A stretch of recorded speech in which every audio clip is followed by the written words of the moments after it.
Good evening. Happy Black History Month, everyone. Thank you for joining us for our 11th annual Black History program. When I was elected and seated in 2011, I felt like we needed to celebrate Black history. And so I started to do a small program each year. We did essay contests.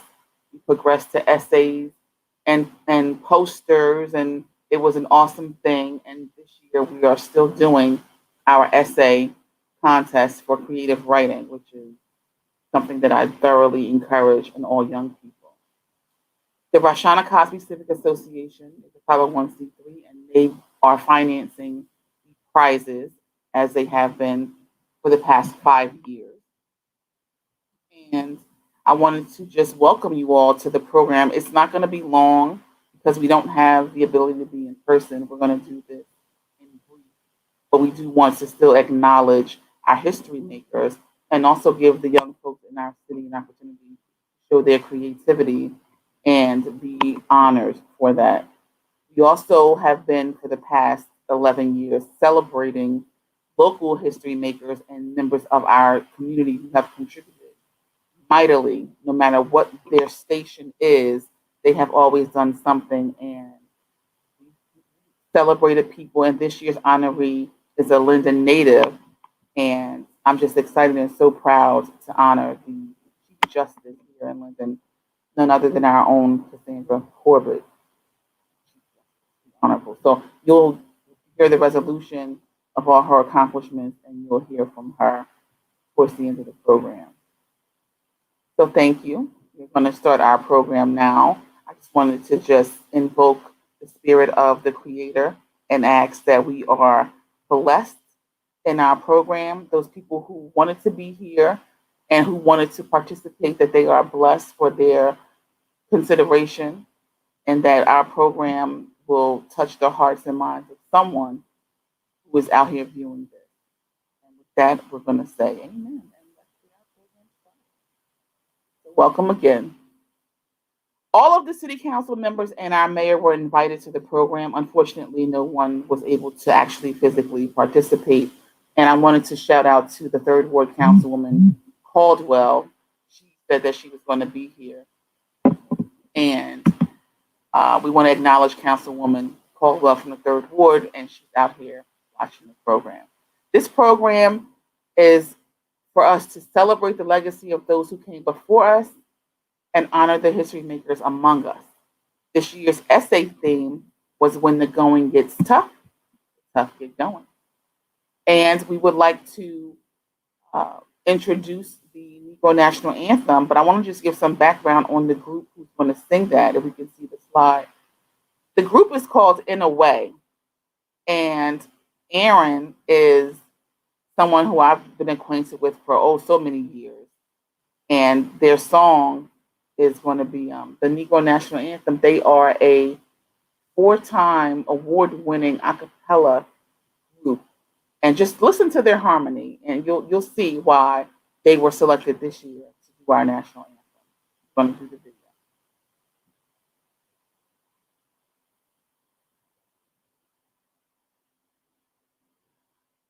We can play the video for In a Way.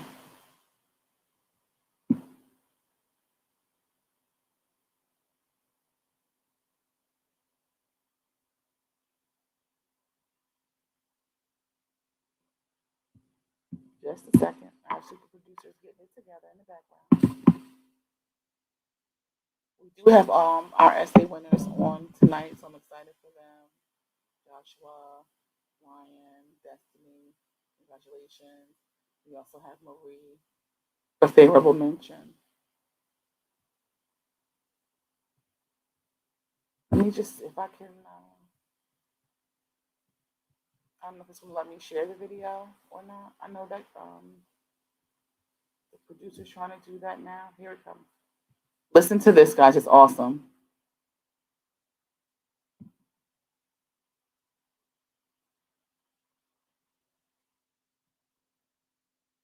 I'm not hearing anything.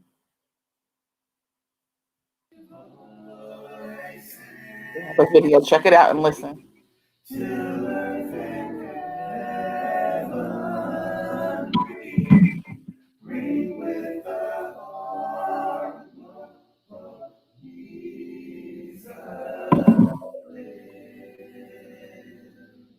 liberty. Let our rejoicing rise high as the listening skies. Let it resound loud as the rolling sea. Sing the song full of the faith that the dark past has taught us. Sing a song full of the hope and the present has brought us. Facing the rising sun of our new day begun.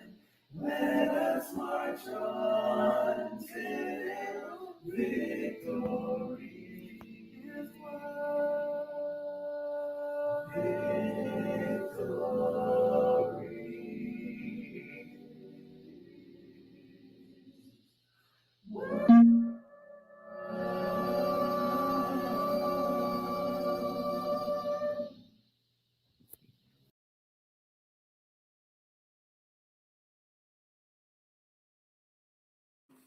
Wasn't that awesome? I hope that you were able to hear it. And if not, come back to the video again on YouTube, rewind it so that you can hear the awesome a cappella from the group, which is they're known as In a Way. They are technically a gospel group. And I'll read to you some of the information about them. Just give me 2 seconds to pull up their bio. In a Way is a 4-time Tiffany Gospel Award winning group. They describe their sound as gospel a cappella, contemporary Christian jazz with a soulful flavor. In a Way has toured nationally and has opened up for and shared the stage with many world-renowned artists such as T.D. Jakes, the Clark Sisters, Martha Munizzi, Bishop Paul Morton, and many others. Their sophisticated harmonies and smooth vocals are reminiscent of the iconic Take Six, and they sound awesome. The group was formed by the leader and founder, Aaron Pope, from Newark. While in college, the group was recorded two CD product, Over and Over, and the award-winning Friend, 1824. In a Way's hope is to be a beacon of light to the lost and encouragement to all. Check them out. They have an Instagram. They also have a Facebook, the new In a Way on their Facebook. So give them a listen, check them out, so you can get their product. They are awesome, right? So thank you, Aaron, for allowing us to share your group's video. I'm so proud of him. That's awesome. Now, the next thing we're going to do is we're going to just look at a couple of slides first before we introduce our first author. We're going to just look at a couple of slides, and we want to celebrate those who came before us. This is Mr. William Motley. He was a board member from the Linden Board of Education. He encouraged me to run for the Board of Education the first time I ran and lost. He also was a 4th Ward councilman. So may he rest in peace, and we appreciate all his service. Of course, we know the famed Fannie Lou Hamer. She was an advocate and a fighter who fought, for voter rights. And we appreciate her and we celebrate her. And if it were not for her, people keep talking about women's suffrage and women's right to vote. Black women didn't have that right to vote when white women got it. So we thank her for all that she has done. Yep. Angela Davis. What do I need to say? She came before. She's still walking the earth today. She is a fighter. She has no apologies for her commitment, her communism, or anything else. And if you have, time, look her up. She's still alive, and she's still out here fighting the good fight. May he rest in peace. This was Jerry Green, assemblyman from district here, Legislative District 22. He's my assemblyman.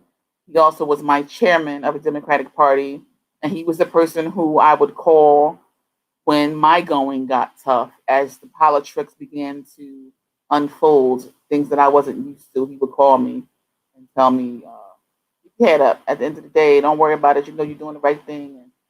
And so Jerry Green, may he rest in peace. Then we have also a pioneer here for the Legislative District 10, the late Donald Payne Sr. He served our district honorably for many, many, many, many years. And we are grateful for his service to District 10 Legislative District. So there is a theme. Yes, absolutely. I do, celebrate those who, are in my vocation. That's okay. Leave it there. Politics is one of them, and I appreciate those who came before me. The next slide you see is the great Madam C.J. Walker. For those of you who don't know, I am a licensed cosmetologist and teacher of cosmetology for many, many years. And this woman right here, Sarah Breedlove, always known as great Madam C.J. Walker, someone who was a pioneer in her industry. We celebrate her as well. Next is the great John Lewis, who recently made his transition. What can I say? A freedom fighter, a congressman. One thing that I will say, he was so nice to me, and he was very intense. And when you look at the Good Trouble, the documentary I just had recently watched that, look at it. You will see that this man was passionate, and he was actually, not only was he passionate, he was sincere. And that's one thing that you don't always see in a lot of people who serve in the public office. So he's a passionate, sincere man who served in politics and served our country. And we thank him. My ancestor, my great grandmother on my mother's side, the great Mrs. Elizabeth Kraft, which is her maiden name. She started it all. That's right. We got our grandma Mamie, then we got my mama. This is Elizabeth Kraft. Next, who came before me too, is a woman who I love dearly. My grandmother Alberta Springer was her maiden name. And in this photo, she's with my late sister Stevon, who we love and miss every day. And then finally, Mrs. Jones, Mrs. Loretta Jones. She was a fighter. She was a past honoree here in Linden. She made her transition a couple of years ago, but she was a mentor to me, and I appreciated her and loved her like she was a distant cousin or auntie. And you could call her, and she would tell you the truth. And I appreciated all that she did. People thought that she was weak because she was sitting in the chair, but she was a strong woman, and we appreciate it. So let's celebrate our folks who came before us and thank them for what they did. And here's what's important: understand their contribution and learn about them.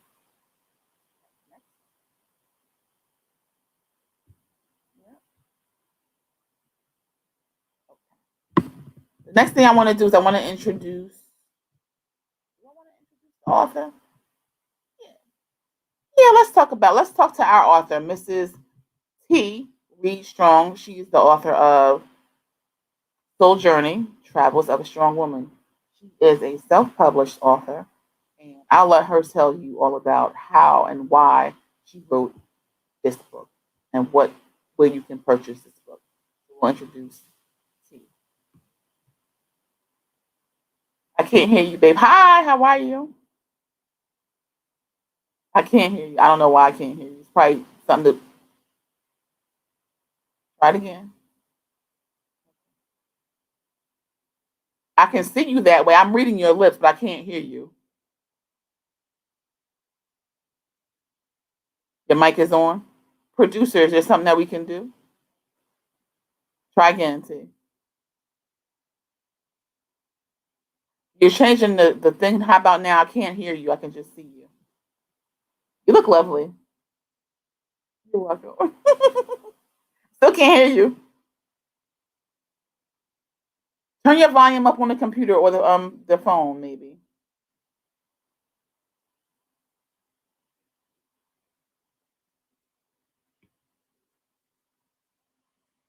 I don't hear anything. Do you have your earbuds on? Someone posted. Not on, but are they nearby? Yeah. Make sure it's not.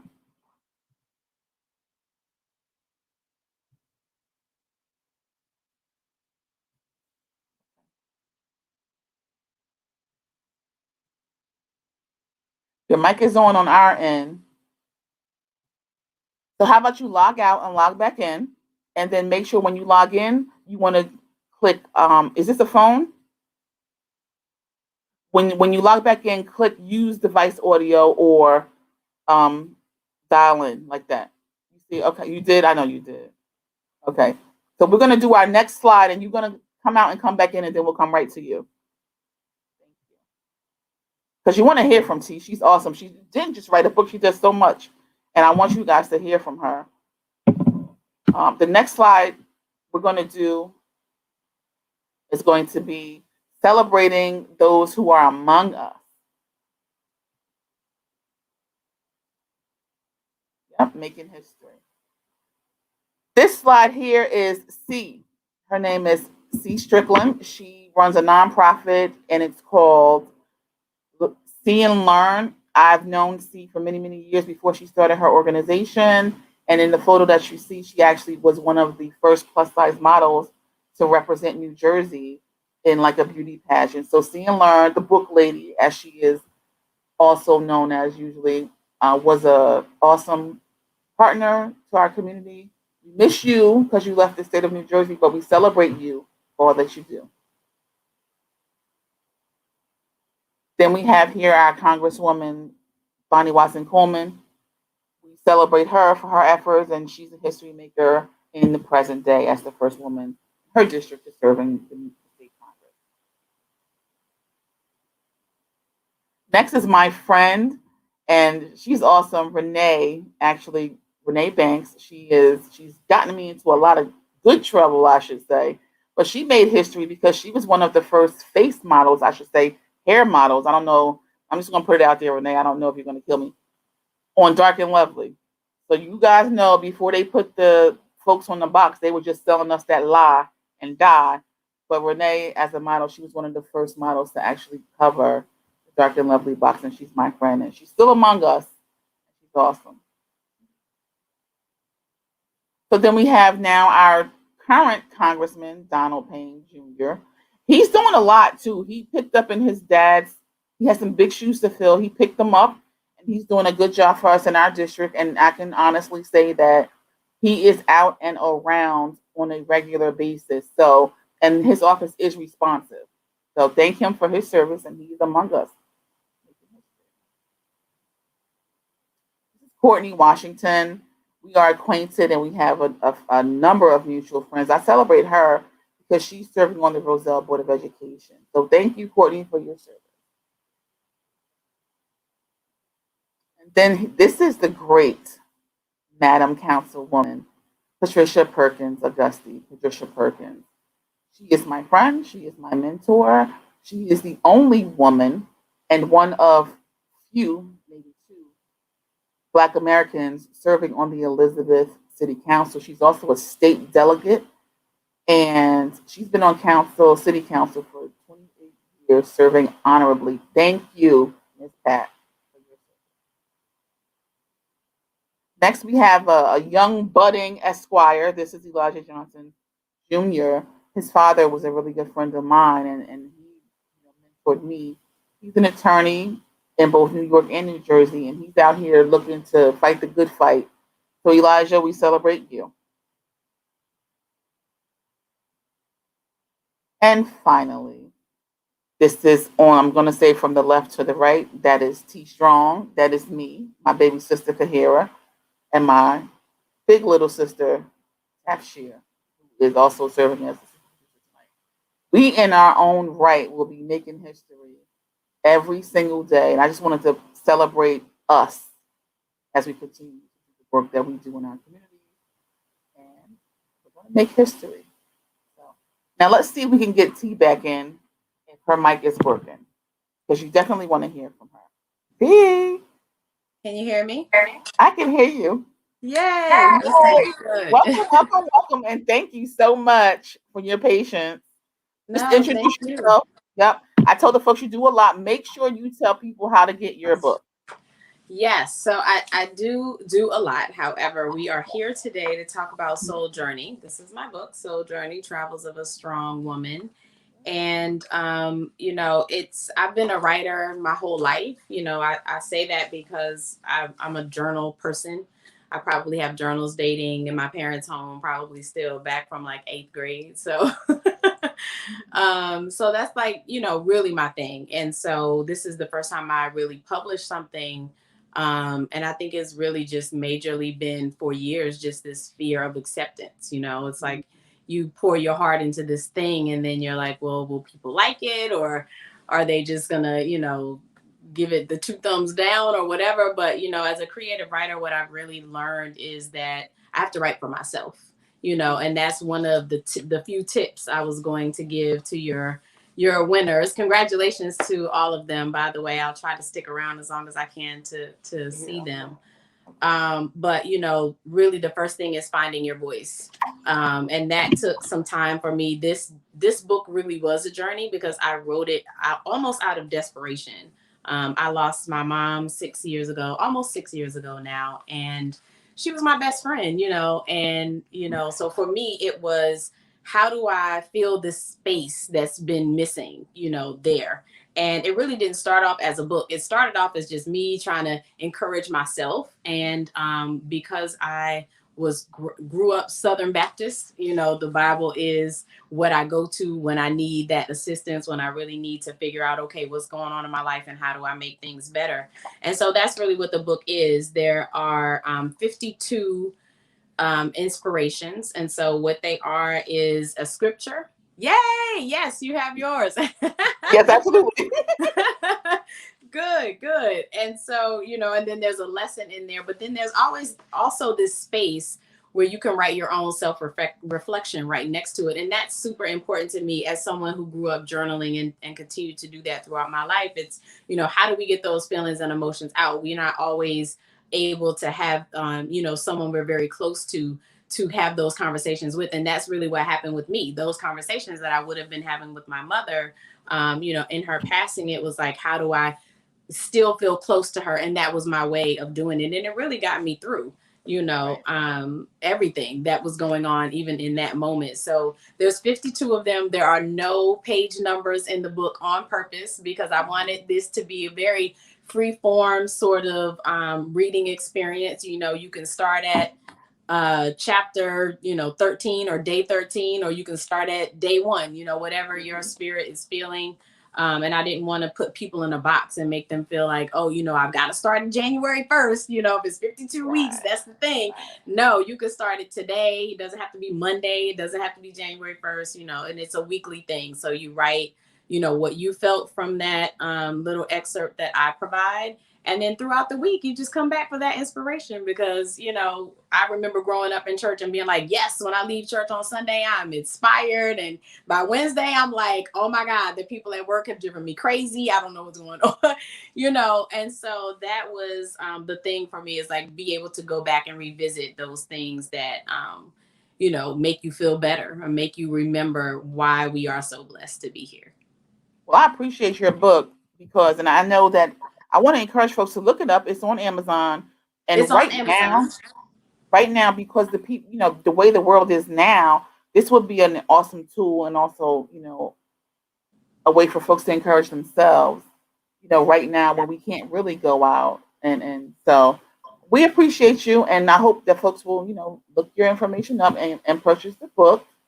But I wanted to have you here because it's creative and it definitely is a tool for folks. And so if you guys listen to her, and if you believe in anything, and I believe wholeheartedly that if you jot it down and you reflect on it later, you might get a different perspective.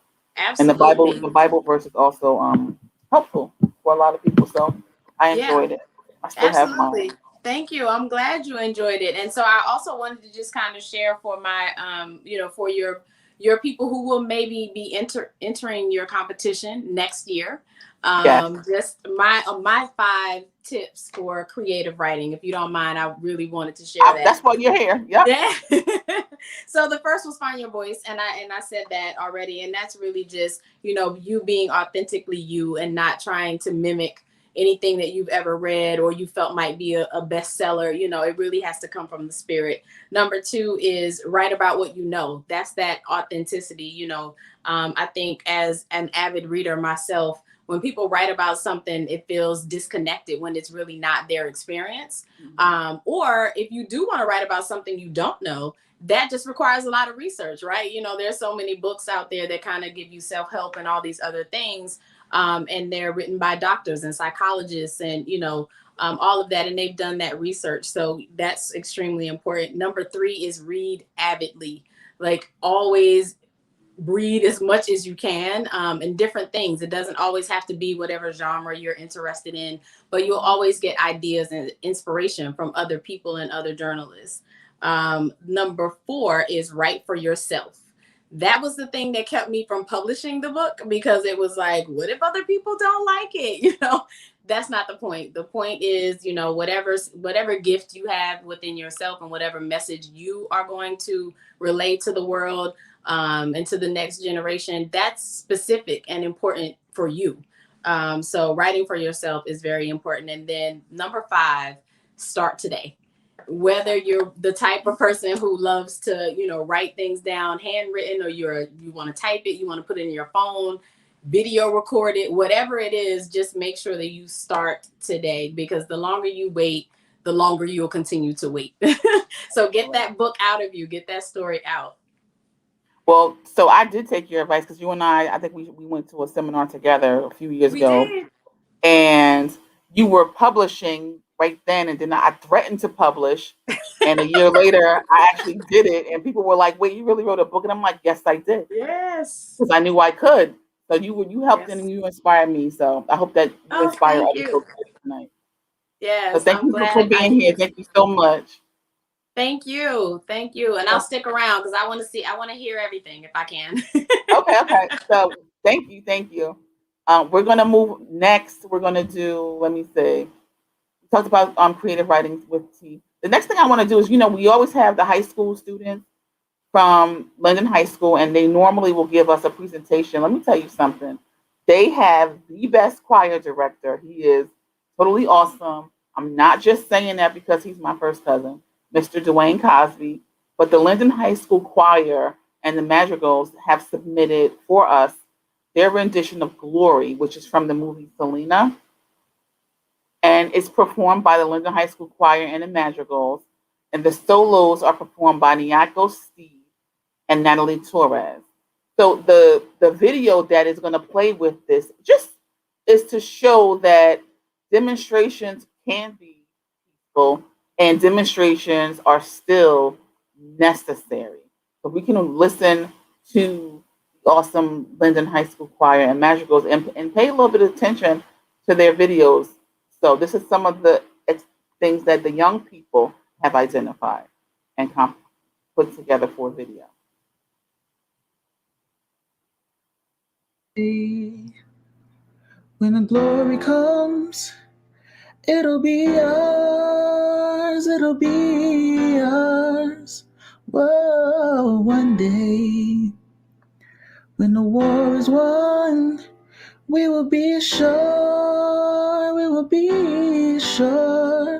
Whoa, glory, whoa, glory.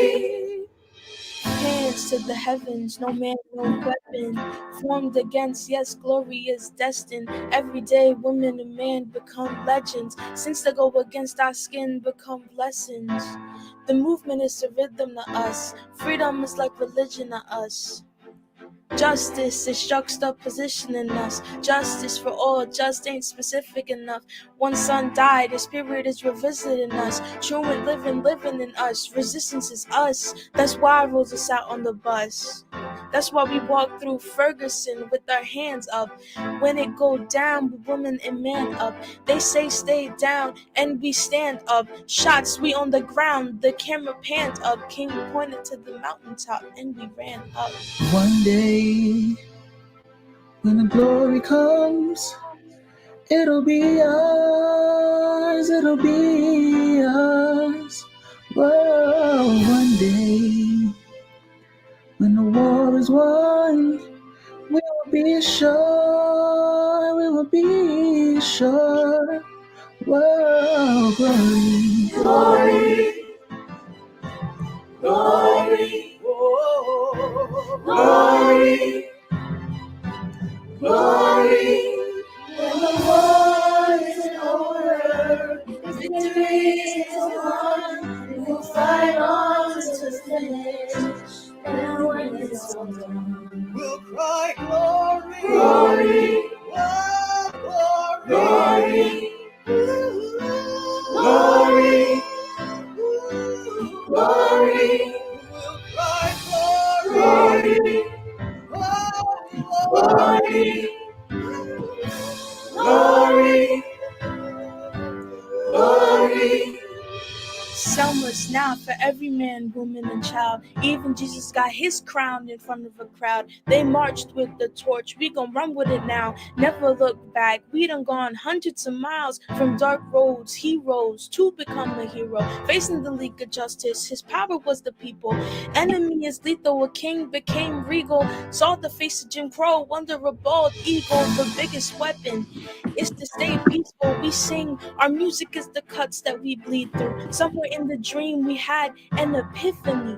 Now we right the wrongs in history. No one can win the war individually. It takes the wisdom of the elders and young people's energy. Welcome to the story we call victory. The coming of the Lord. My eyes have seen the glory. one day, when the glory comes, it'll be ours, it'll be ours. Whoa, one day, when the war is won, we will be sure, we will be sure. Whoa.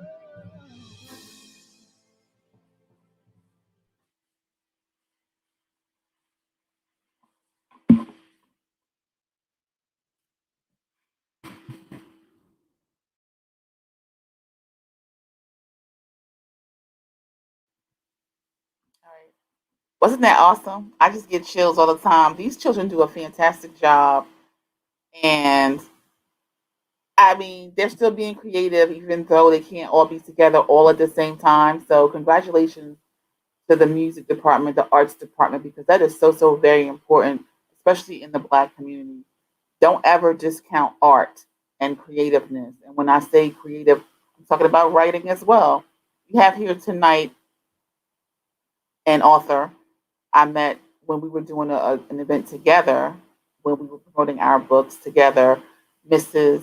Avalon S. Brown, and she is here tonight to talk to us. She's published a number of books, and I just wanted her to encourage you children out that are here, the essayists. And, you know, she wrote a number of books, and I do have a book here that I got from her. And it's a really cute, it's for like smaller children. It's Mommy, Why Do I Have a Cold? She published a couple of other ones, and then she collaborated recently this year with other authors. So I want to introduce Avalon. And Avalon, you take a few minutes to talk about your recent project and tell everyone how they can get a copy of your books, plural, and also, you know, about the process that you took to write. Yes, hi. Hi, good Thank to you see for you. Thanks having for me. joining us. Yes. My pleasure. Thanks for. I like your hair. It looks nice. Thank you. Thank you. Yes. I have to That's the be hairstyle or creative something. I'm now. sorry. That's okay. That's All okay. right. Thank you for having me. Yes, My I pleasure. do have quite a few books now. My recent book, well, I have 4 children. I'm the author of 4 children book. I have a memoir, bibliography of my father's life, and I have another children's book coming out in March. My book Mommy, Why Do I Have a Cold? That was inspired by a teacher, that I also met at an expo, and she found out I was a nurse. So she said I should start writing books in my nursing field. So I wrote that. Mommy, Why Do I Have a Cold was the first one. I was thinking about the flu season, not knowing that coronavirus was coming into play. Right. And I used my granddaughter for that book. And because I did that one book, and I have 7 grandchildren and 2 great grands, it took me on a journey. I started thinking, okay, so now since I did that one, I have to continue writing books for each grandchild, because the grandchild is the character in the book. So my latest book was after that one is another grandchild. This one is called That Needle Is Not For Me. And this one is about children going to the doctor, having to get vaccines in order to go to school. And this particular granddaughter does not like needles. So that's where the story goes. The doctor got to convince her, take this vaccine. So, far as writing for me, it's like when I said I'm doing my grandchildren, I look at the things that my grandchildren do, things that has to do with them. Like the first one, she runs around with no coat on. She like to keep a coat on, don't put the hat on her head. So I took that in that direction, because it's more like she wants to know why she get a cold. Where does the cold come from? So it's like when it comes to creative writing, I have quite a few books that I've written that's not published, only because there's a lot of things around us that you can create a story from. Sometimes when I'm in church, I hear stories, or I hear the pastor and wife, they like to walk before the thing. So they talk about, the things that they see when they're on their walk. So, I mean, you pick up these stories and you can create it in your own way. So, I mean, that's the journey my writing is. It's like whatever I hear, or I think something's interesting, like they were having this thing, and the mother was having this thing going on with the ants in her garden. And I took that story and and put it into a story for one of my grandsons, and made him like the leader of the ants. So it's like everything is creative. There's so much things around us that we can use, your own experience, other people experience. There's a lot of things in the environment that you can create. Sometimes you're sitting around and just a thought come to you. And like the previous author said, sometimes I take the phone and just start talking into the phone. Okay. And save it on the document. I stopped doing so much writing. I do the computer, or like, technology allows us to do almost a whole book on the phone. At least, I use the document, or I download the recorder, and I just talk. Sometime when I'm sitting and doing anything, because I don't watch TV, and when I'm not working, I might sit and just talk something into the phone and put it on the side and save it. So there are a lot of things in the environment when it comes to creative writing. I never was one for English, but now it's like there's so many people that can help you, editors. There's so many, websites that, Grammarly. I discovered that, so there's a lot of things out there. You don't have to worry about, I don't know how to write, or I'm not going to write it the right way, because there's so much out there to help you put a book together. I agree. And I encourage you to go ahead and publish those books that you have sitting on the shelf, because your story might encourage, help, or, enlighten someone else. Like the books that you did so far, they're teaching someone something, even in the Yes. juvenile way. So I like what you have. But write those, you've written them, you might as well go ahead and publish them. Yeah, Right? I'm just going down the line one by one. Right. I have like I'm even dabbling into some spiritual poetry. So it's like I got Okay. 2 or 3 things going on at one time. I just collaborated with another anthology group. So that The may pivot, come right? out in April. The Pivot is the first one. Now I'm in a second one called it's going to be like The King's Daughter, about your experience, how your father influenced your life. Okay. So that should be coming out, I think, in April. So, just I'm dipping and dabbling in quite a few things, since COVID has us locked in, you can't really get out. I'm just, getting into different things that creative things, like you said. Well, tell us how someone can contact you or purchase one of your books. Well, all of my books are on Amazon.com. If you go under my name, Avalon S Brown, all of my books will come up on Amazon. I do have a website, author.avalonsb.com. I'm on Facebook under author Avalon S Brown. I'm also on Instagram under author Avalon S. Okay, so we will post that up for everybody to see, and we thank you for coming and sharing your story. It's been an inspiration. Hopefully, the children will take from that and be inspired. And good luck on your next Yes. project. Thank you. Thank you. Thank you for having me once again. Yes. No problem. Stay with us, and you'll hear the kids. Okay? Is that the correct Okay. website for you right there? Avalon, author AvalonSB.com. Yes. So the WW has to come to the end and then author Avalon SB. In the beginning, yes. Okay. Thank you again. We appreciate you and best of luck to you. Thank you. My Everyone pleasure. stay safe. You too. Thank you. Next, we're going to actually introduce our judge, who's been our judge for a number of years. This is Mistress Naisha Thomas. She is the person, and there's a slide for her also. Oh, there it is. Look at that. Our essay judge is Miss Naisha A. Thomas. She's a BA English Literature from Stockton University, and she's currently a teacher at Newark Public Schools. She teaches elementary school, and she also is offering the ELA tutoring sessions. She does that, I think it says from Sunday through Friday, and it's $20 per session.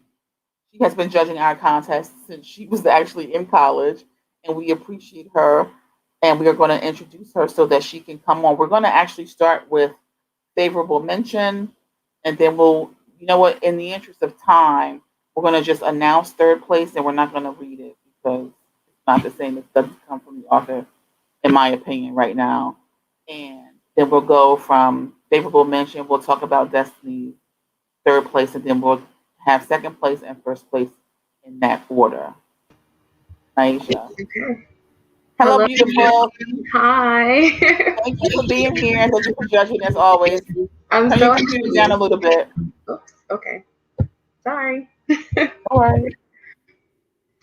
Oh yeah, I'm so happy that we get to do this, even if it's virtual, because I look forward to coming to these every year, and I always look forward to your email. Like, are you gonna judge this year? Like, yes, I will. I have to ask because your mother says I always say what people are going to do without asking them first. So that's one of the things that I've learned about myself recently. Sorry about that.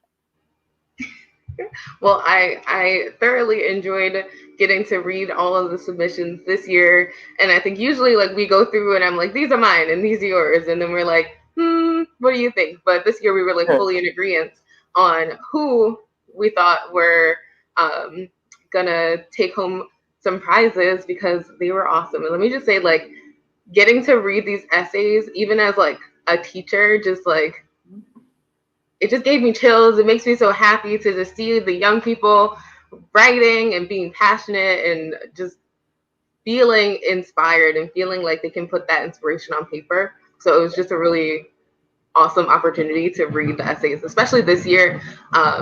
It gave me like a little extra hope, like amid COVID, that like, okay, at least the youth still have some joy. They have something to feel. They feel inspiration. They feel passionate. So I know as soon as it's over, they're gonna go and turn that passion into action. Yes, I hope so. And I wanted to, just shout out to our public school teachers, you included, who actually encourage, because every year, I give a prompt, and the prompts are a little different every year. And this year the prompt was when the going gets tough. And I know that one of the teachers at Linden High School, she put a spin on it, and she's like, listen, when the going gets tough, it's tough to get going. And so you saw the essays that we're talking about hardship. And so I think that's what Destiny's prompt, prompted her essay, and that's why. And we selected all of the same ones this year. So that was pretty good. I felt pretty good about that too. So take it away. We're going to introduce some favorable mention and then move up. And All Kim, you right. can get rid of me. I'm okay with that. Without further ado, our favorable mention this year was Marie Jean-Pierre. I really, really enjoyed reading your essay. I thought that you had some great points in there. And it's like really interesting too, because with the essay like prompt, it's easy for everyone to kind of like blend in and sound the same, but I think that your voice is very, very unique. So congratulations to you. Our favorable mention. Hi, Marie. Hi. Are you ready? Turn your TV down, sweetheart. Okay. We want to hear your essay. Did you hear what Miss Thomas said? Yes. Yeah, it was passionate. It was awesome. I want you to continue writing, and I want to tell you that I have sent over to the Board of Education. I hand delivered myself a copy of my book that I wrote and published last year, Plantation Politics. It took me 8 years to recognize that book is for you, as in, just to give you the notion that I did it with my own passion, and based on what you wrote, you have the potential to also write something that can touch a lot of people. So thank you for your submission. I want you to know also, Brian, who won second place, is a returning essay winner. He's participated a couple of times. So because you did not get the cash prize, you are here tonight to read your essay so that the whole world can hear your voice. And I want you to continue to write and learn. And I'm just gonna say it plain. Stay woke because you have a voice. Thank And you. take it away. To remember the sacrifices, efforts, and accomplishments of African Americans to the United States and the world, we celebrate Black History Month. Throughout this month, we honor the historic people who, when the situation became tough, were able to step up and handle it. They became the definition of when the going gets tough, the tough get going. Many of us were taught in classrooms where Black American views, perspectives, and discoveries were not an important part of our schooling. Too few of us heard about the work of Fannie Lou Hamer to protect African American voting rights, or about the leadership of Ada B. Wells in the women's suffrage movement. Very few of us have heard of labor activist Asa Philip Rudolph's attempt to promote the March on Washington, serving with Bayard Rustin. Too few of us have heard or read of Octavia Butler's books, Jane Baldwin's essays, Gwendolyn Brooks' poems, or August Wilson's plays. Even less are aware of Marjorie Lee Brown's and Katherine Johnson's mathematical genius, or of the scientific achievements of Joseph Gray's and George Caruthers. Instead, much of the narratives we have about Black Americans have contributed to false perceptions, misconceptions, and biases. Black History Month offers an occasion for the community to hear the voices and perspective of individuals in our society who have been traditionally neglected, excluded, and overlooked. Although Black History Month cannot replace the vital task of keeping our curriculum and currently significant across the world, it can help create genuine relationships when there are discrepancies within students and peers. It can ensure that strategies, processes, and there are and methods of disciplines are equal. In addition, this month is an excellent time to focus on where we are as an institution and country, and it can be a great catalyst for remembering the contributions of and country, and it can be a great catalyst for remembering the contribution of African Americans to the United States more appropriately during the year. Black History Month is not only an opportunity to honor Black Americans who have paved the way for all of us to succeed, but it's also a time to discuss how, in our everyday lives and organizations, we can build more justice. How can schools become places where all students served, especially students in the African American community, also thrive? How do we make sure that in our classrooms and buildings, In our classroom buildings, all families, including those from Black, make sure that in our classroom buildings and families, included those from Black, Black American background, feel welcome. How do we help educators from all cultural backgrounds to improve their personal understandings of Black Americans' achievements so they can teach more effectively to different students they serve? How do we still how do we build workplace environments in which from communities who have traditionally been disadvantaged feel respected, seated in a cubicle next to us? Let us pause and focus on our own prejudices, stereotypes, awareness, and gaps, and interact through cultural divides during Black History Month so that we can be pioneers in building an education environment that is the forefront of equality, integration, and social justice. I think the issue we need to get tough on this matter of making sure that people are more culturally aware, making sure that people have honest views of treating people correctly and understanding each other is of primary importance. That's something I think maybe tags along with the phrase when the going gets tough, the tough get going. Yes, we are suffering from police brutality and racially motivated violence against Black people, but we cannot let that stop us from fighting for civil rights and equality for the next generation. We need to follow the examples of the tough George Washington Carver, Shirley Chisholm, Bessie Coleman, Frederick Douglass, Thurgood Marshall, Harriet Tubman, and many others who did the same for us. Had these historic people and many more had to be tough on issues even when constantly being pushed down, but they still made things better for us. That was wonderful. That Thank was you. awesome. Thanks so much for coming and reading, and congratulations to you. Amazing. Thank Excellent you. job. All right, and moving on, we are going to announce our third place winner. Her name is Destiny Martinez. Unfortunately, she couldn't be here tonight, but we did still want to give her shine, give her moment, to just shout her out, let her know that we see her. We are so proud of her and her work that she submit. Destiny's work, I think it really it just spoke to me, especially just kind of she talked about developing bonds and just kind of going moving past, right? We're in a tough situation. We're moving forward. We're going to keep going. So congratulations to you, Destiny. In second place, congratulations, Destiny. Yes. In second place, we had Ryan and Gioletto. And Ryan's essay was awesome. They all were really awesome. Ryan's essay was, I think, really significant to me because it felt like it came from a place of passion, right? It was a very passionate essay. I could tell that he was feeling what he was writing. So I'm really excited to hear his essay today live. So, Ryan.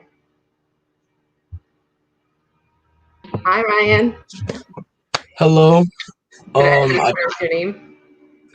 You said what? I said, did I mispronounce your name? I'm sorry if I did. No, it's okay. Ryan A, it doesn't matter. I just got word from Councilwoman Cosby that she wanted me to show what I actually got last time. So, throughout this event, back in 2019, I participated in it, and we won $25 with a big check. You can see there. So, not even about the prizes. It's a very, very important subject. Very proud to be a part of the program and the contest, And yeah, and here's my essay. When the going gets tough, the tough gets going. Although the caveman days are over. Thank you so much, Ms. Thomas. Although the caveman days are over, the motto "Only the strong survive" is becoming more relevant as we go on in society. Luckily enough, we rolled upon this wonderful month which correlates to the information that is about to be presented.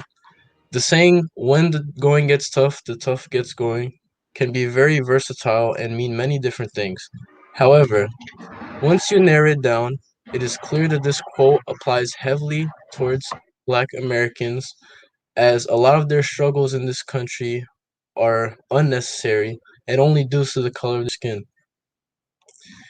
Um, Despite the fight for survival not being as significant of an issue physically, in recent times, the real battle seems to be our survival as humans mentally.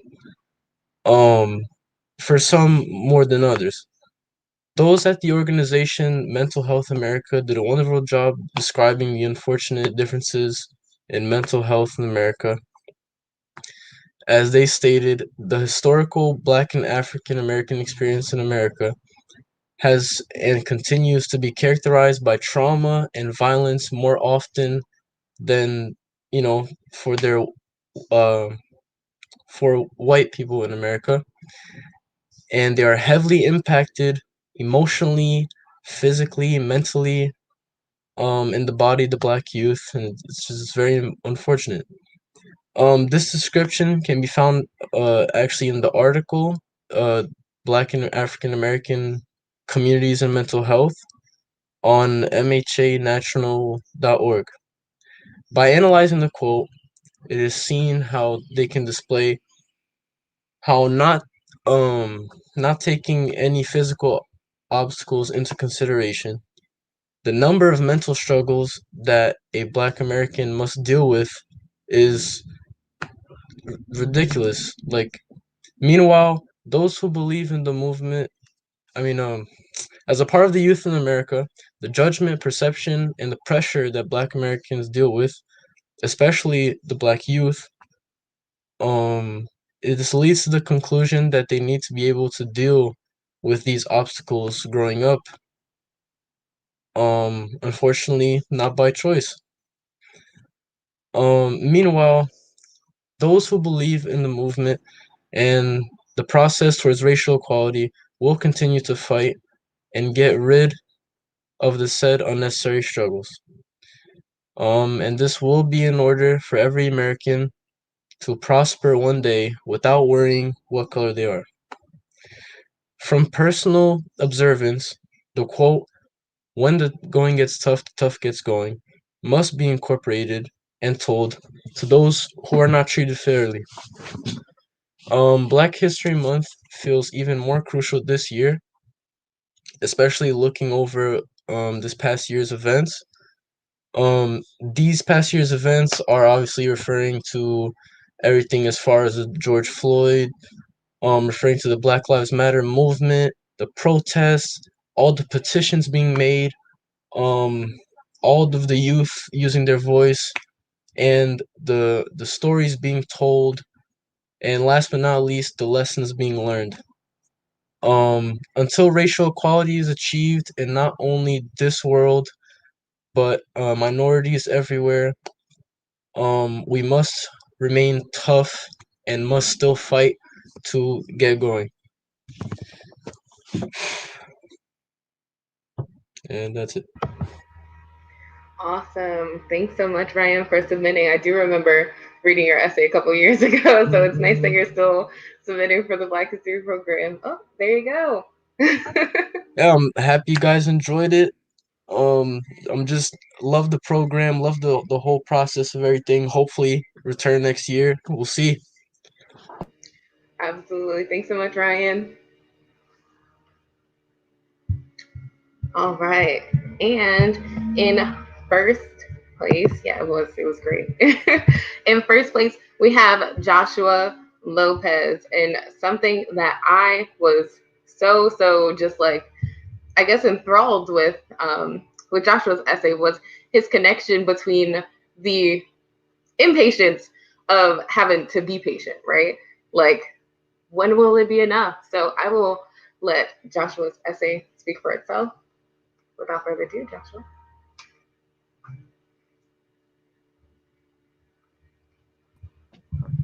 Dude, sorry. Okay, so first of all, I'm so grateful to participate in this event, and I'm grateful that the essay what it is.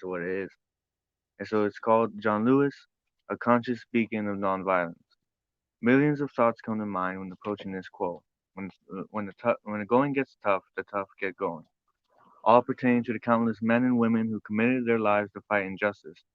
Although numerous lives carried out this quote, there's an individual whose name is often left into oblivion and doesn't receive the recognition he deserves. His relentless attitude and activity for the betterment of all Americans. Some may even question whether he's human. Participating as a freedom rider, speaking out in the March on Washington, and even going face to face with death during the March on Edmund Pettus Bridge. These events serve as pillars to support the following claim. It's obvious to anyone willing to see that John Lewis, who was tough in the greatest sense, embodied this quote throughout his life. To illustrate, the Supreme Court ruled that it was unconstitutional to segregate within interstate transportation facilities. Therefore, the Congress of Racial Equality, CORE, organized groups of activists, all of different color, to test this pronouncement by traveling through the South. Known as the Freedom Riders, Lewis was among the original group of 13 members. In May 2001, Lewis received the Profile and Courage Lifetime Achievement Award from the John F. Kennedy Library, where he recounted. 40 years ago, I did what I thought was right when I went on the Freedom Rides in 1961. We wanted to test the Supreme Court ruling that banned segregation in interstate travel facilities. When the bus arrived in Rock Hill, South Carolina, I deboarded the bus and approached the white waiting room. We were being watched, and someone pointed to the colored sign. I said, I have a right to be here on the grounds of the Supreme Court decision in the Boynton case. Seconds later, I was attacked, and the blood of another battle in the struggle for civil rights was drawn. I will never, ever forget that moment. I was 21. I was a sharecropper's son from a farm near Troy, Alabama. Yet somehow I learned that where there is injustice, you cannot ignore the call of conscience. Although those assailants demonstrated their beliefs aggressively, Lewis remained nonviolent, proclaims his strength and sheer determination to combat segregation. The tough displayed their haughtiness, and the tougher became diligently active. Once arrested, Lewis's resilience and beauty are even famously exhibited in his headshot. Furthermore, in 1963, A. Philip Randolph and Bayard Rustin came together to organize a March for Jobs as Martin Luther King Jr. and the Southern Christian Leadership Conference (SCLC) arranged a March for Freedom. Thus, both parties decided to assemble together, resulting in the famous March on Washington for Jobs and Freedom. On August 28, 1963, with 250,000 people of attendance, musical performances from Marian Anderson, Joan Baez, and Mahalia Jackson. Speakers such as Bayard Rustin, National Association for the Advancement of Colored People (NAACP), President Roy Wilkins, and the incomparable chairman of the Student Nonviolent Coordinating Committee (SNCC), John Lewis. As the future House of Representatives declared, to those who have said, be patient and wait, we have long said that we cannot be patient. We do not want our freedom gradually, but we want to be free now. We are tired. We are tired of being beaten by policemen. We are tired of seeing our people locked up in jail over and over again. And then you holler, be patient. How long can we be patient? We want our freedom, and we want it now. We do not want to go to jail, but we will go to jail if this is the price we must pay for love, brotherhood, and true peace. David Remnick, a New York editor, once described Lewis's elocution. Certainly, King's speech was the most eloquent that day, but the most ferocious was John Lewis's. Moreover, his speech was so extremely intense that even Randolph, Rustin, and King conducted a line-by-line edit with Lewis. With only an excerpt of his declaration, it is transparent that his powerful words radiated his vigor and earnest longing for change. Although there is a sense of victory and pride we found within this event, John Lewis knew that their answer for justice and equality hadn't been fully realized, and so he took this phenomenon in his hands and used it to awaken a nation. Additionally, due to the arrest of countless peaceful demonstrators, including King and Selma, and endless bloodshed that ensued in the town Marion, one of the most riveting and revelatory events came into fruition. Civil rights leaders organized 600 advocates for equal suffrage to be led by John Lewis and Hosea Williams from the Brown Chapel AME Church to Montgomery State Capitol. These peaceful marchers would walk, unfortunately, yet not in vain, into the march on Edmund Pettus Bridge. Despite knowing that Sheriff Jim Clark would assemble a posse of armed men to interfere with the march's progress, Lewis and these unflinching individuals continued onward. Therefore, the marchers faced a crowd of police officers with batons, aided by armed men, some on horses, and a roaring audience on the sides to cheer for a fight. With a dearth with a terse exchange of dialogue, the police then charged the two lines of peaceful protesters with batons, horses, and tear gas. Each valiant marcher, including Lewis, in the face of those who bore hate, remained nonviolent. In the poem, The Hill We Climb, Gorman emphasizes, when the day comes, we step out of the shade, aflame and unafraid. The new dawn, blooms as we free it. But there's always light, if only we're brave enough to see it, if only we're brave enough to be it.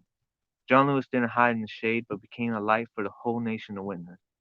Furthermore, Lewis's nonviolent response to his aggressors' hate was captured in photographs and film. Thus, the whole nation saw the grim, harsh reality of the fight for equality transpiring, and the call for every American, excuse me, to take a stand. The mountain of a life Lewis ushered has been hardly scratched. Still, his experience being a freedom rider, participating in the March on Washington and the March on Edmund Pettus Bridge all proclaim this simple truth.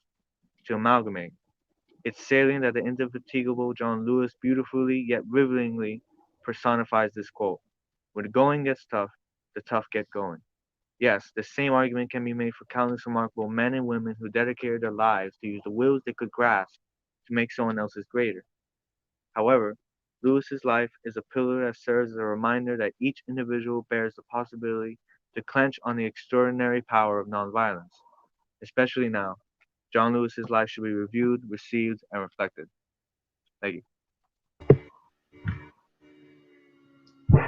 Awesome. That was amazing. And let's give him some claps behind the camera. That was awesome. Thanks so much for submitting. We want to let you know, yep, here is your big check. We want to let all of our winners know that they can go to the Board of Education and your prizes will be there. Thank you so much for giving us your essay, letting us hear it. You read it so well with such passion.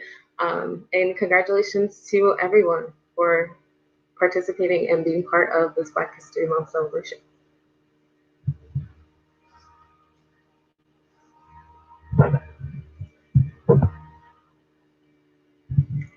Uh-oh, you're muted.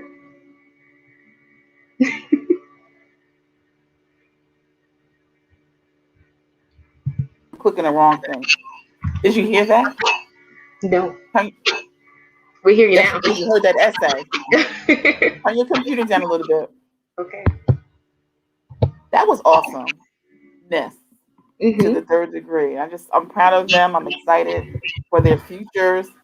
And let me just, Black history is celebrated technically in this month. However, I know that we need to continue to educate the young people.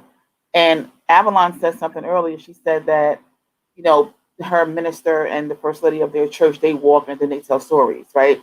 So, in our ancestors used to, that's how we learned, it was it was a spoken history. So that's something that I would like for us to get back to and tell those stories, and so that these young people can get off the phone and they can get off the internet and talk to us. And that's the reason why our civic association is running a leadership workshop, and we're going to start with public speaking. So we want to make sure that they can communicate effectively. That's something that's very, very important. And let's go. Let's write creatively. Now, Asia, thank you so very much. Don't forget, you guys, if you want to go back to the slide earlier, there it is. Her contact information is here. If you have students who need assistance in tutoring, she is, I'm going to say, my resident expert in literature, as she helped me when I was in college, and she was my proofreader, get those A's and B's. So she can help your students as well at the elementary level. Aisha, thank you so very much. Thanks so much. The next, and of course, definitely not the least, we have the 2021 Annual Black History Honoree. This year we are celebrating our sister in solidarity, the Honorable Judge Cassandra Corbett. She was the Linden's Chief Justice. She was just reappointed this year. And so I'm glad that she is there, with the, what do you call it? The justice, the blind justice, being fair to everyone who comes before her in court. So we appreciate her. And she's right here from Linden. So without any further ado, Judge, welcome. Thank you for your patience. You know, we saved the best for last. And if we Thank were, yeah, you. usually in person we have the children go because like we run into and it's usually a weeknight. So your hair's lovely too. Look at you. Thank you. I like that. I That's tried. pretty. Thank you. So thank you so much. And just if you have a couple of words to tell to the folks, let me just say that when I started the program, I'm not from Linden, right? Everybody knows I'm not from You know Linden. you're That's from what it's, Orange. huh? You know you're So from you know where Orange. I'm from. Yeah, I'm Right. from Orange. But when I came to Linden, I learned there was no Black History program, and I was like, kind of like, wait, what? You know, there weren't many Black people on city council at the time. So I was like, okay, I understand that, but the school didn't do anything. Like, nobody was doing anything, and I was like, well, we got to do something. At least, bring the kids in and celebrate stuff. And we celebrated for the first time Lee Roper, the first Black firefighter who retired honorably after 25 years, right? Right. And I didn't know Lee from a can of worms. I just, I would see Lee, how you doing or whatever, and see his sister and his brother. And I was like, hey, he made history. So we continue the tradition, and you have been our judge for a number of years, and were at the top of the list to be celebrated. So we thank you for your service, and you are an inspiration to Black folks everywhere. Oh, thank you. Thank you. Thank you very much. I would like to read the resolution. Traditionally, the resolution is voted on, and so at the city council meeting, we had the resolution. I sponsored it, and of course, it was unanimously approved by the city council. But the pomp and circumstances here tonight, I can't give you a hug, so air hug to you. Mm-hmm. And I can't present you with your plaque, right? But you do have it, so I want you to post it up to the screen. And I'm going to read the plaque the other way. It says the 20. There you go. No, there it is. Hold it up. Isn't that pretty? It's pretty. That's one of the best ones this year. And it's just honoring the Honorable Cassandra Judge Corbett for 2021 Black History Honoree. And the bottom should say an inspiration to Black Americans everywhere, right? Yes, it does say that. That's what I asked for. Okay, good. Because you are an inspiration to the Black girls and the Black boys. And anyway, so I'm going to read the resolution in its entirety. Okay. Because it's supposed to be read out loud, and this is going to go down in our history books. So for the history of Linden, whoever goes and wants to check this resolution, it will be there forever. A resolution rededicating the month of February 2021 as Black History Month and recognizing the selfless service of Cassandra A. Corbett, Chief Judge of Linden Municipal Court. Whereas the history of our nation and state is inextricably linked to the heritage of our country's African Americans. And whereas the history of African Americans is the story of extraordinary individuals whose achievements have set examples for citizens of all races, who dedicated their lives to create a nation where all people are created equally. And whereas in 1926, Dr. Carter G. Woodson, an African American who completed his PhD from Harvard University, initiated the idea of focusing people's attention on the roles and contributions of African Americans in American history by having a nationally celebrated Negro History Week, which was later expanded in 1976 to a full month of celebrations declared as Black History Month. And whereas Black History Month, I went up too far. Yeah, they gave me a computer that's not touchscreen, so I'm a little heavy-handed. I apologize. Whereas the history of African Americans, whereas Black History Month is celebrated throughout every community in remembrance of all African Americans who made a great change in the life and outlook of all our citizens. And whereas the state of New Jersey enjoys a rich heritage of being home to countless African American men and women who have enriched the state in every field of human endeavor by setting high marks for achievement for people of all races. And whereas Honorable Cassandra A. Corbett, Chief Judge of the Linden, New Jersey Municipal Court, has been personified humble achievement in the field of law and justice. She was born in St. Albans, Queens, New York. She earned her Bachelor of Arts degree from Northeastern University in Boston, Massachusetts, and her Juris Doctorate from Seton Hall University Law School in Newark, New Jersey. She has been married to Linden native Willie D. McGee for the past 27 years. They have one beautiful daughter, Zoe McGee, and they continue to reside in Linden. And whereas Judge Corbett was first appointed public defender in the city of Linden and went on to serve as a mentor to young attorneys before being elevated to a municipal court judge, initially in Hillside. Shortly thereafter, she was in Union, Linden, Plainfield, Orange, and subsequently promoted to chief judge of the city of Linden, where she continues to preside, and I will add honorably.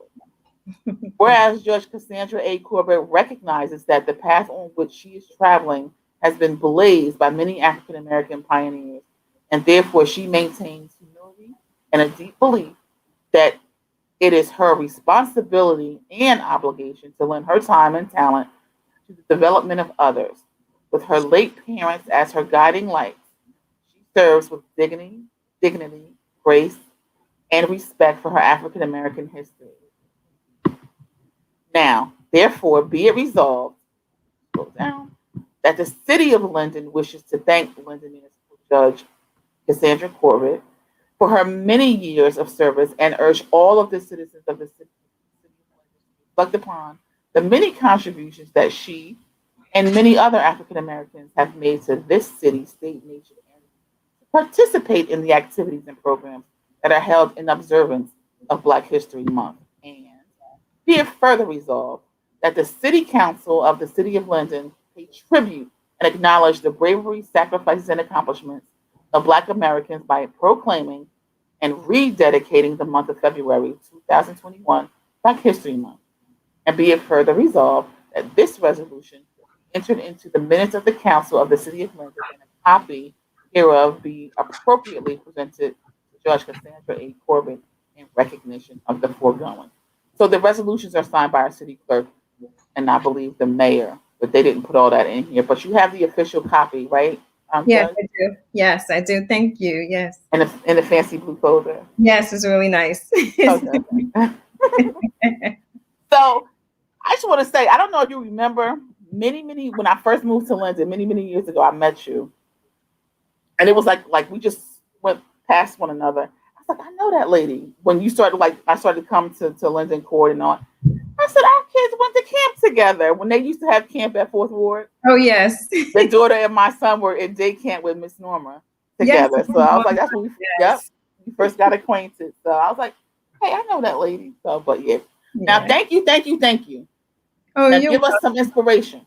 All right, I will. I just wanted to just acknowledge you and what you're doing for the last 11 years with Black History Month. And you just have a pulse on the community, especially with the young people. And I just want to congratulate all of the presenters. Let's see, I have their names. I have Marie Pierre, Destiny Martinez, Ryan Angeletto, and Joshua Lopez. You did a fantastic job. You're going to be future speech writers for the presidents of the United States. You're going to be screenwriters in Hollywood and authors. And I just want to encourage you to continue to write and to just share your gifts with everyone, because you did a fantastic job, and just keep coming back every year. And I was impressed with the authors. I was texting my girlfriends telling them, I'm the only one on here that didn't write a book. I need to write a book. I need to write a book as well. And you guys encourage me and make me feel that I can do it as well. Because, I think I have something to say as well, because just from my background and how I did come to this point of where I am now. And it wasn't easy. Nothing was given to me. I had to just keep trying. I did grow up in Queens, and I did come to New Jersey when I was in law school. I never thought I would live in New Jersey, but here I am 27 years later. But, and when I came here, I didn't drive because I was a New Yorker. Mhm. I did all public transportation, and then when I married Mr. D over here, he's like, "I'm not driving you anywhere. You better get a license." So I'm thankful. I'm thankful I do have my license, because that way, when I did get my law degree, I have to travel to different courts. Right. So I had to create my own path because I didn't have a job when I graduated from law school. So I was grateful when I was appointed by the city council and the mayor to be the first public defender. And then everything, doors just started opening from there. So I would just say, don't ever give up. If the path that you originally take doesn't work out, you just rethink it and re-strategize and just try a different way. Don't give up. I do not give up. So Right. That's the whole theme this year too, right, Judge? When the going gets tough, the tough get going. So that's right. that was very appropriate. You always have to just try a different way. And when you're doing it, I always say just stay humble and be kind to others and just try to help somebody along the way. So We appreciate you. Yeah, thank you so much. I'm going to tap you for some stuff that we're going to be doing with the Civic Association when it comes to the young people, because we want to make sure that, we're going to pull them all in. Our Civic Association, part of our mission is to prevent juvenile delinquency and neighborhood deterioration. So we want to make sure that we get our folks at the middle school age and high school and keep them on the right path. Yeah, and even we can even do mock trials. I know that they do that in other towns. I know, like in your hometown. Yep. Like Mayor Warren, shout out to the mayor. And Councilwoman Wooten, they did all of those. They do those mock trials, and we should start doing that too with the students and do it in the courtroom. That's something to think about. So something to do. So we'll make it happen, Judge. You were awesome. All right, thank you, everyone. I appreciate you. All right, thank you for your time. Thank you. It's awesome. Yep. So the greatness is within all of us. Let me just say that. So yes, the judge is very humble. She's a really, really nice woman. I see her outside of court, and sometimes I go and I sit in her court, and I'm gonna tell you why I go sit in her court. One, because you want to see what's happening in the court and see how the people are being treated, because a lot of times, as a member of the city council, I get complaints, blah, blah, blah. I've gotten a number of complaints, but it wasn't about our chief judge. It was about the other judge. But that's not my appointment.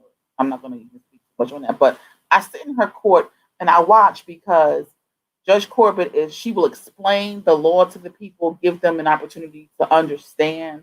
And she's not trying to railroad folks. And, there's no quota for the judge to give tickets and all like that. So she sits there and she explains it. The folks, are respectful, because, they appreciate that she's not standing there banging a gavel just because she can. So congratulations to Judge Corbett, and thank you so much for all that you do. We're going to go to our final slide, and I just wanted to say, as we part, I couldn't have done this without my super producer, who was my sister. She was awesome. I couldn't have done all this moving around and all like that. So thank you for your efforts. You're a super producer. Thank all of the young people who participated in the essay contest. We enjoyed reading your works. Continue writing. Thank you to everyone who participated in this evening's program, and thank you for watching. It's important that we celebrate our children and we celebrate one another, not just at Black History Month. Black history is made every day in America, and we should celebrate it every day. So thank you for joining us. And tomorrow, Linden Linden Recreation is having a program for the community. Go to the city website. It's tomorrow family night. They also have had the Black History program that they have done. And hopefully next year we can work together as one unit and do something in person that's even more fabulous than this. So thank you for joining us. You can watch this again on YouTube at your leisure. I'll be on tomorrow in Sayreville for Black History Month. And again here on YouTube every Thursday at 7 o'clock. I'm also want to announce that if any young person is interested in participating, send an email to my council email, rcosby@linden-nj.org. I am working alongside the Civic Association because it's all for free. It's a nonprofit. we're bringing a program which is going to be public speaking. It's in brevity. We want to just introduce the young people to speaking in public because now the platform is usually video.